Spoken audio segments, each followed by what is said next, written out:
این خیلی بامزه است، اینو میخوام بذارم گوش کنین. ضمناً اینو بگم قبل اینکه گوش کنین خوب دقت کنین بهش. نفر اولی که حرف میزنه یه آقای عربه که اول جملات عربی رو بیان میکنه.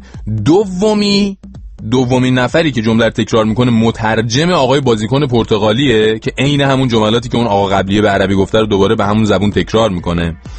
سومین نفر آخرش هم خود آقا پرتغالی است که تابلوه کدومه، تمام سعیش رو میکنه که یه چیزایی بگه. اشهد ان لا اله الا الله. اشهد ان لا اله الا الله. لا اله الا الله الا الله الا الله. واشهد ان محمدا ان محمدا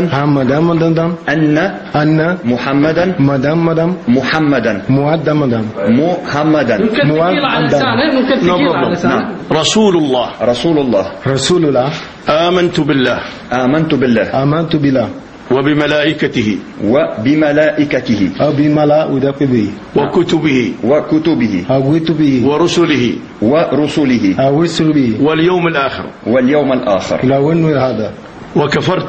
وكفرت بما سوى دين الإسلام سوى دين الإسلام.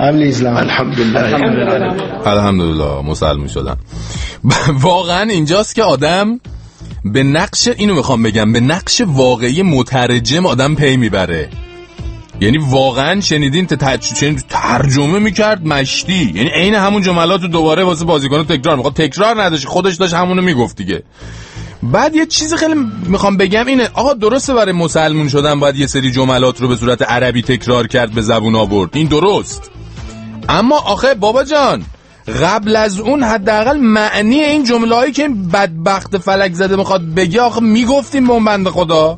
آخه حداقل آقا اسم پیامبر اون اسلامی رو که قراره بهش رو بیاره رو آخه به این آقای پرتغالی یاد میدادن، آخه اسم پیامبر رو حداقل اسمش رو درست بگه. حتی نمیتونست اسم محمد هدم دادم دیدام دادم رادام دادم، معلومه چی میگفت اصلا.